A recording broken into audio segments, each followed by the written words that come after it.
વડોદરામાં પાણી સમસ્યા હલ કરવા વીએમસી એક્શનમાં મોટો એક્શન પ્લાન તૈયાર. વાઇબ્રન્ટ ગુજરાત સમિટ સ્કૂલ પ્રવેશોત્સવ અને પાણી પુરવઠા મુદ્દે કમિશનર અરુણ મહેશબાબુની સમીક્ષા બેઠક.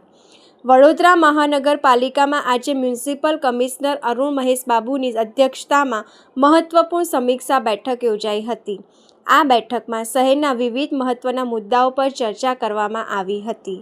આગામી સમયમાં યોજનારી વાઇબ્રન્ટ ગુજરાત રિજનલ સમિટને ધ્યાનમાં રાખીને વડોદરા શહેરમાં વિશેષ સફાઈ અભિયાન હાથ ધરવાનું નક્કી કરવામાં આવ્યું છે. એરપોર્ટ, રેલવે સ્ટેશન તેમજ શહેરના મુખ્ય માર્ગો અને જાહેર વિસ્તારોમાં સફાઈ અને સુવિધાઓને વધુ સશક્ત બનાવવાની સૂચનાઓ આપવામાં આવી છે.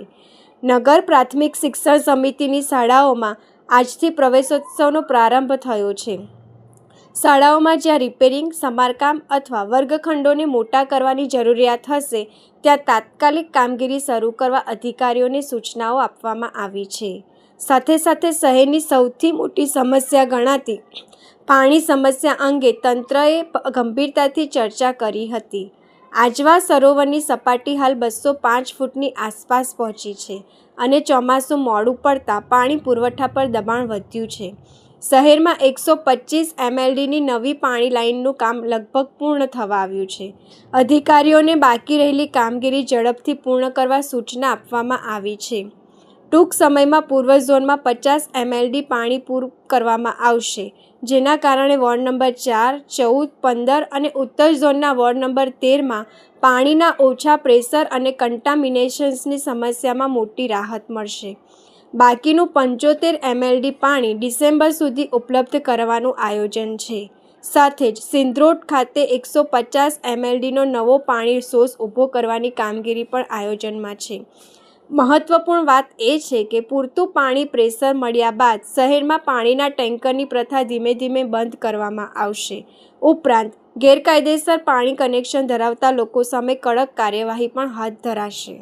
આજના રિવ્યુ બેઠકમાં ખાસ કરીને આપ જાણો છો કે 29-30 તારીખે આપણા વડોદરામાં છેલ્લું last regional vibrant Gujarat summit Vadodara ચેપ્ટરનું થવાના છે. એટલે એ રાજ્ય સરકારના ઇન્ડસ્ટ્રીઝ ડિપાર્ટમેન્ટ દ્વારા વડોદરા વાઇબ્રન્ટની આયોજન કરવામાં આવી રહ્યા છે. પણ વીએમસીની સિટી લિમિટમાં છે એટલે ઘણું બધું જવાબદારી વીએમસીને પણ આવી છે. એટલે આ તમામ જવાબદારી જે રાજ્ય સરકારે સૂચ્યું છે આ તમામ જવાબદારી નિભાવવા માટે અમે અલગ અલગ ડિપાર્ટમેન્ટ્સની ઓર્ડર પણ કર્યું છે અને પેટા ઓર્ડર્સ પણ જે ડિપાર્ટમેન્ટ કરવાના છે. એની ભાગરૂપે અમે ખાસ કરીને સાફ સફાઈનું એન્ક્રોચમેન્ટ રિમૂવલ ઉપર ફોકસ કરવાના છે. સિટી બ્યુટિફિકેશન ઉપર પણ અત્યારે ફોકસ કરવાના છે. સિટી લાઇટિંગના ઉપર પણ ફોકસ કરવાના છે, કારણ કે આપ જાણો છો કે Vadodara airport, Vadodara railway station, bus stations અને અમદાવાદ, સુરત તરફથી પણ મોટા ભાગમાં આખા ભારતમાંથી લોકો પણ આવવાના છે. જે રીતનું બાકી રિજનલ વાઇબ્રન્ટ સમિટ થયું છે આ રીતનું ગાંધીનગરના થનાર મેઇન વાઇબ્રન્ટની પહેલા એટલે સેકન્ડ લાસ્ટ રિજનલ વાઇબ્રન્ટ વડોદરામાં થવાના છે. આ વાઇબ્રન્ટ ગુજરાત અંતર્ગત ઘણી બધી ઇન્વેસ્ટમેન્ટ્સ પણ વડોદરામાં આવવા માટે જે ચર્ચાઓ થનાર છે. રાજ્ય સરકારના અલગ અલગ ડિપાર્ટમેન્ટ્સ એના માટે પ્લાનિંગ કરી રહ્યા છે, અલગ અલગ સેમિનાર્સની પ્લાનિંગ કરી રહ્યા છે. બીએમસીનું પણ આની અંદર એક સેમિનાર અર્બન ડેવલપમેન્ટ ડિપાર્ટમેન્ટ દ્વારા કરવામાં આવી રહ્યા છે. એમાં ખાસ કરીને high speed corridor area development ઉપર અમારું એક 2 કલાકનું સેમિનાર આયોજન કરવામાં આવ્યું છે. સાથે સાથ આમાં આપણે વડોદરા મહાનગરનું કોફી ટેબલ બુક પણ લોન્ચ થવાના છે.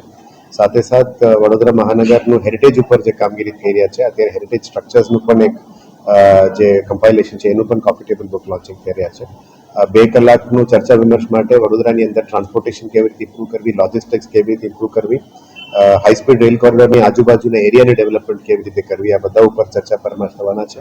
એમાં વિદેશથી પણ લોકો આવવાના છે, ભારત સરકારમાંથી એક્સપર્ટ્સને પણ બોલાવવાના છે.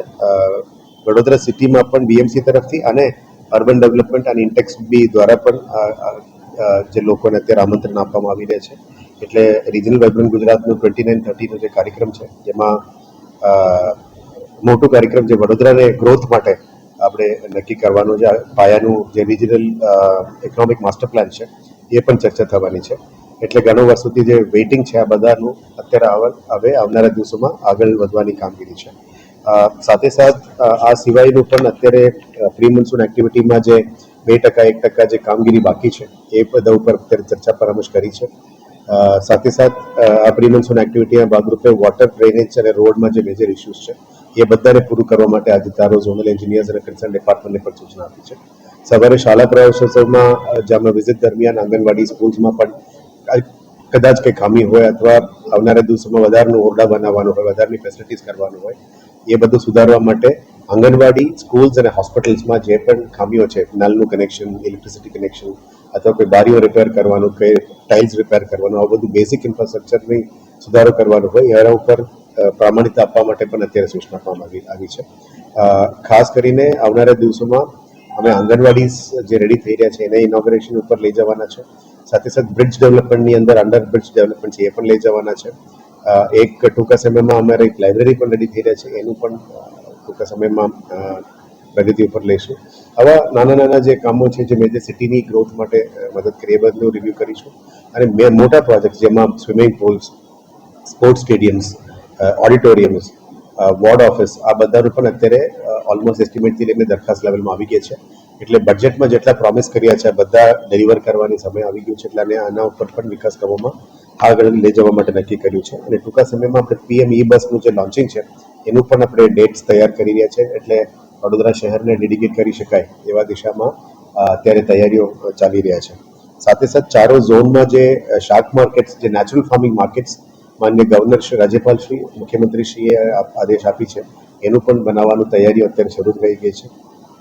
સાથે સાથે સ્મશાનનું જે મેન્ટેનન્સ છે શહેરમાં, સ્મશાનની મેન્ટેનન્સ, અતિથિગૃહોનું મેન્ટેનન્સ, ઓડિટોરિયમની મેન્ટેનન્સ, પાર્ક્સ એન્ડ ગાર્ડન્સનું મેન્ટેનન્સ, જેમાં મેક્સિમમ પબ્લિકનું ફૂટફોલ છે, વડોદરા મહાનગરપાલિકાની ઇમેજ બની રહ્યા છે પબ્લિક સાથે, સ્વિમિંગ પુલ્સ, આ બધામાં જે પણ વધારાનું કામગીરી કરવાની છે એના ઉપર પણ વધારે અત્યારે ભાર મૂકવામાં આવી રહ્યા છે.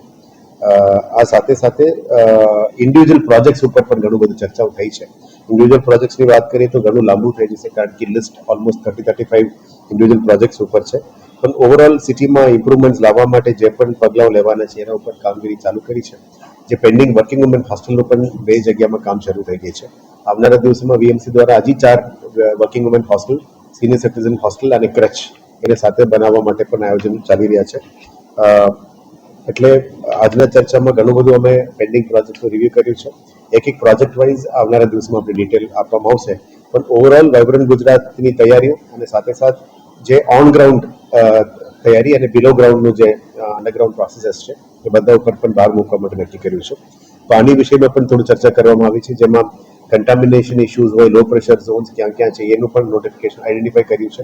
લો પ્રેશર ઝોન પર પાણી આપવા માટે પણ નક્કી કરવામાં આવ્યું છે. સાથે જે જગ્યામાં કન્ટામિનેશન ઇસ્યુઝ હોય, અદરવાઇઝ પાણી બેક મારતું યા પાણી મિક્સિંગનું કમ્પ્લેન છે એને પણ સુધારવા માટે અત્યારે કાર્યવાહી શરૂ કરી દીધી છે.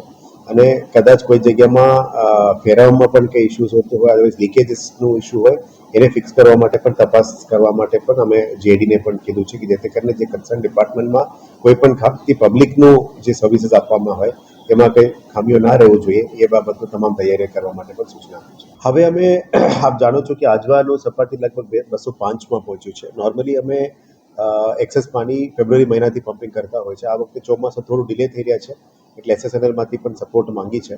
પણ 125 MLDનું લાઇન ઓલમોસ્ટ પૂરું થવાનું છે. હવે 2-3 જગ્યામાં જે અંડર પુશિંગ કામગીરી કરવાનું છે એ કામગીરી ફિલ્ડ વિઝિટ પદાધિકારીઓ અધિકારીઓ બધા ગયા હતા, અમે પણ ગયા હતા. આ કામ ચાલી રહ્યા છે. ટૂંકા સમયમાં ઈ ઝોનમાં 50 MLDનું પાણી અમે પુશ કરવાનું પ્લાનિંગ કરી રહ્યા છે, જેથી કરીને વોર્ડ નંબર 4, 15, 14 અને નોર્થ ઝોનની 13માં પણ જે ઇસ્યુઝ છે, પ્રેશરનો ઇસ્યુઝ, કન્ટામિનેશન ઇસ્યુઝ, આ બધું ફ્લશ આઉટ કરવા માટે મહેનત કરીશું. અને બાકી જે 75 MLD છે એ ડિસેમ્બર મહિનામાં રેડી થશે, કારણ કે એક WTPનું કામ ચાલી રહ્યા છે.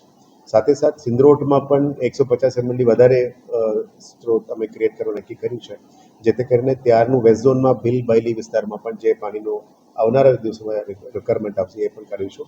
અને અત્યારે જે ટેન્કર ચાલી રહ્યા છે આ બધાને ટૂંકા સમયમાં બંધ કરવા માટે જે પ્રોસિજર કરવાનું છે એના ઉપર 100% ફોકસ કરીશું, કારણ કે અનનેસેસરી આ બધું ફેરાઓના કારણે આપણે આપવું પડે છે, પ્રેશર ઓછું છે.